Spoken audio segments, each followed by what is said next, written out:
দুদিন দীঘায় মিলবে না কোনো হোটেল, চিন্তায় পর্যটকরা। 23 থেকে 25 মের মধ্যে দীঘা যাওয়ার পরিকল্পনা করে থাকলে তা বাতিল করুন এখনই।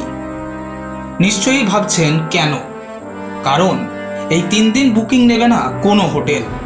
হঠাৎ কেন একসঙ্গে বুকিং বন্ধ রাখছে দীঘার হোটেলগুলো? দেশ জুড়ে চলছে লোকসভা নির্বাচন, 25 মে ষষ্ঠ দফার ভোট গ্রহণ। এই দিন পূর্ব মেদিনীপুরের অন্তর্গত কাঁথি তমলুক আসনে নির্বাচন। সেই কারণেই প্রশাসনের তরফে 23 তারিখ সমস্ত হোটেল খালি করার নির্দেশ দেওয়া হয়েছে। 25 তারিখ পর্যন্ত কোনো বুকিং নেওয়া যাবে না। 26 তারিখ থেকে ফের স্বাভাবিক ছন্দে ফিরবে বাঙালির প্রিয় দীঘা।